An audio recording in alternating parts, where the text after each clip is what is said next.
Hello, in this video we're going to talk about the clinical anatomy of the esophagus. The adult human esophagus is an 18 to 25 centimeter long muscular tube extending from the pharynx to the stomach. Here are your incisors, your teeth, and here is the pharynx, the throat. The pharynx continues to the esophagus. The esophagus passes through the diaphragm and joins with the stomach.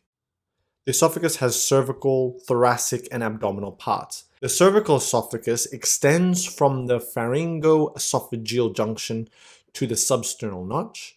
The thoracic esophagus extends from the suprasternal notch to the diaphragmatic hiatus. The abdominal esophagus extends from the diaphragmatic hiatus to the orifice of the cardia of the stomach. Three narrow points or anatomical constriction sites of the esophagus, which is important to know. I am drawing the larynx and trachea here, running in front of the esophagus. The upper esophageal sphincter, which is the cricopharyngeus muscle, is here. This is the first narrow point. Second narrow point is the bifurcation of the trachea to the main bronchi and also where the aortic arch is. Again, here is the trachea and its bifurcation in the main bronchi, and behind it, continuing on, is the esophagus. The third anatomical constriction site is the lower esophageal sphincter, where the esophagus passes through the diaphragm, essentially. If we look at these sites from a lateral view, the cricopharyngeus muscle is the muscle attached to the trachea and which wraps around the esophagus, located around the C5, C6 vertebral level. Sorry, you cannot see the numbers clearly here. The esophagus runs behind the respiratory tract. The bifurcation of the trachea and where the aortic arch is located is the level of the sternal angle, roughly, which is between T4 and T5 vertebral level. The last anatomical constriction site is where the esophagus passes through the diaphragm at level T10.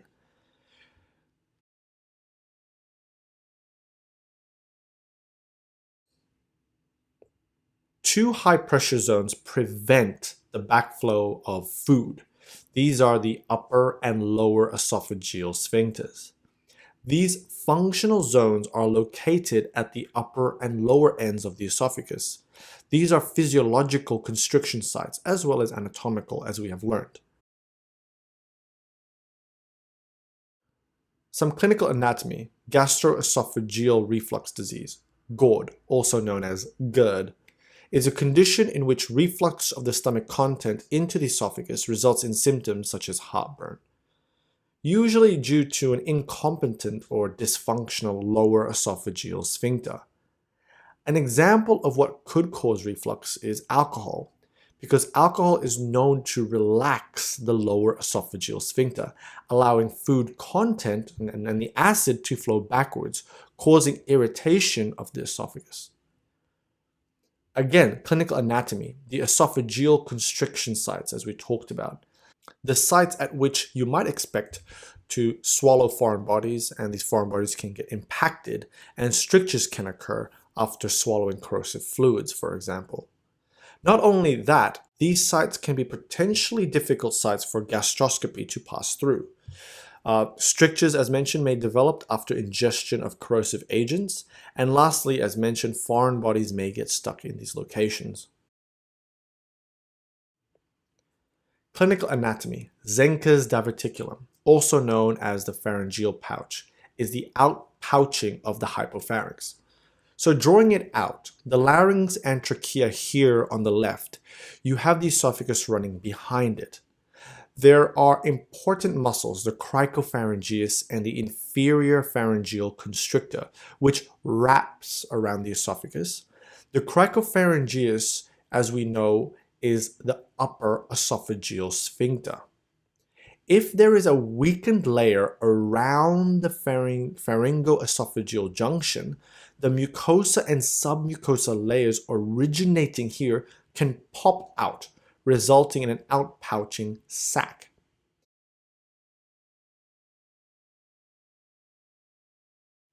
Here is an image, a barium swallowing study showing a pharyngeal pouch. The clinical presentation of Zenker's diverticulum include a globus sensation, dysphagia, halitosis, and regurgitation. The anatomical relationship of the esophagus. We already learned a bit about it. The trachea is anterior to the esophagus. Bifurcation of the trachea. Aortic arch anterior to the trachea level at the sternal angle, about T4 and T5 vertebral level. The arch of the aorta wraps over the left main bronchus and it travels posterior to the esophagus. You have the right vagus nerve and the left vagus nerve on both sides of the esophagus, which supplies the esophagus, forming the esophageal plexus. The thoracic ducts travel left of the esophagus. Imagine cutting a cross-section now of the thorax. Imagine this is a CT scan. Orientate ourselves. Here we have the right lung, the sternum.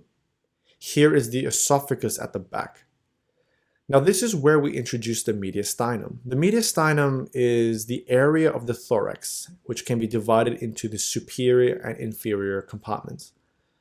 The inferior compartments can be further divided into the posterior compartment, where we find the esophagus, the middle mediastinum, where we can find the heart, and then the anterior part of the mediastinum, where we find the sternum. Let's zoom into this area here. Again, here is the right lung, and then you have your left lung. This is about the T8 vertebral level. You have the esophagus, and then you have the thoracic aorta to the left of the esophagus. The thoracic aorta will have branches called the posterior intercostal arteries coming off that will supply the ribs and the spinal cord.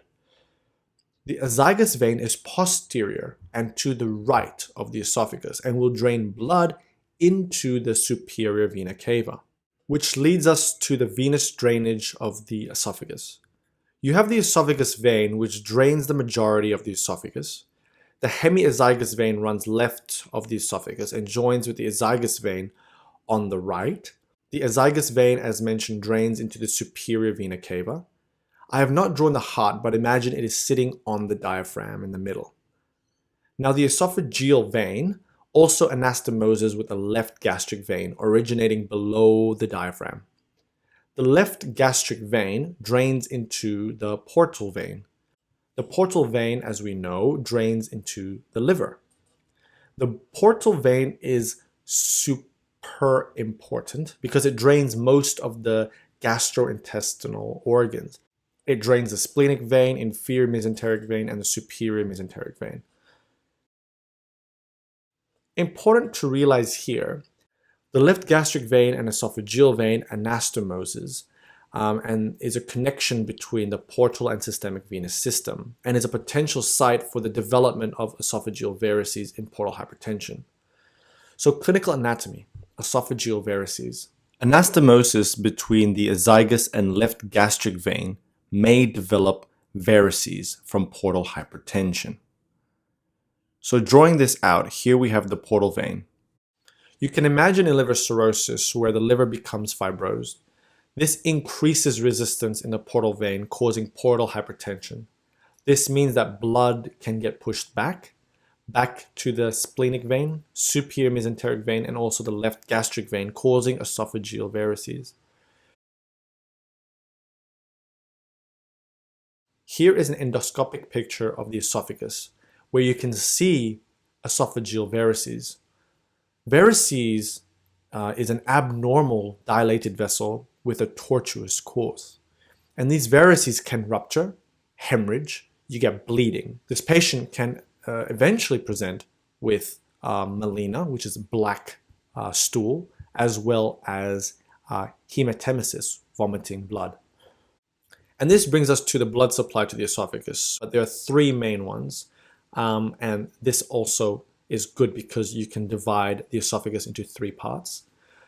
The first are the branches of the inferior thyroid artery, which provides arterial supply to the cervical esophagus.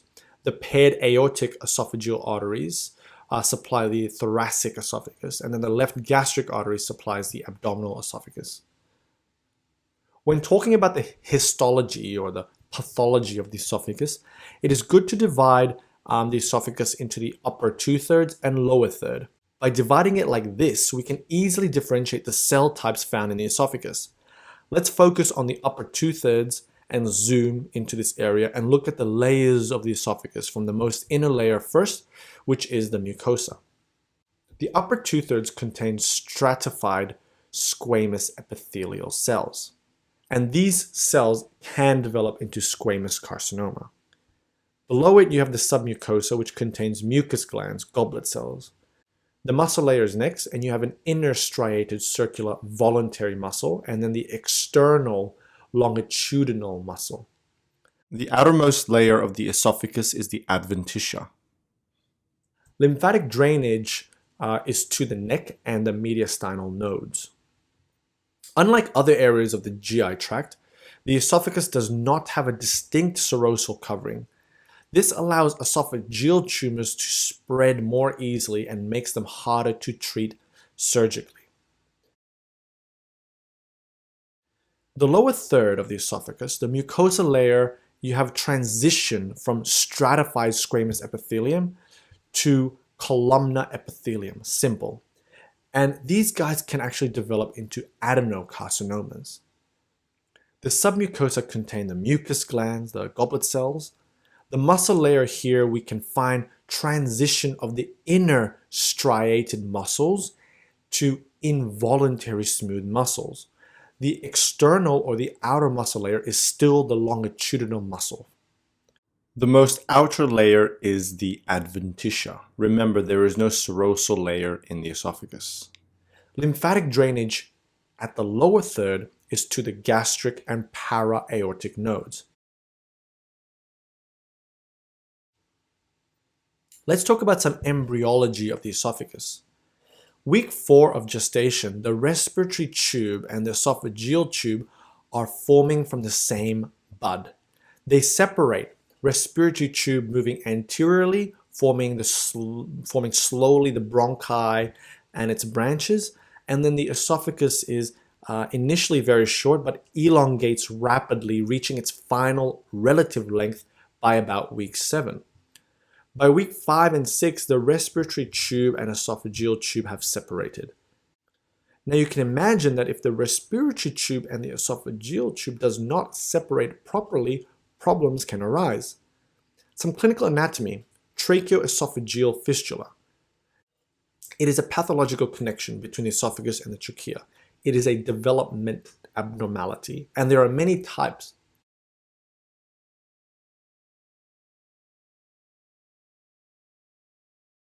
Signs and symptoms of tracheoesophageal fistula include cyanosis, difficulty breathing, and also coughing and vomiting episodes for the infant. Because we talked about GERD, which is where you have an incompetent lower esophageal sphincter, we need to talk about esophageal achalasia, where the lower esophageal sphincter is too competent or stiff. It doesn't allow things to pass through smoothly, causing symptoms of regurgitation and heartburn. Esophageal achalasia is where food accumulates in the esophagus, and the esophagus becomes dilated. It is due to increased tone to the lower esophageal sphincter, failure to relax. And whereas in GERD, remember, it is too relaxed, you can say. Here is a barium swallowing study of a patient with esophageal achalasia. As you can see, the barium stops at a tip of constriction. This is where the lower esophageal sphincter is.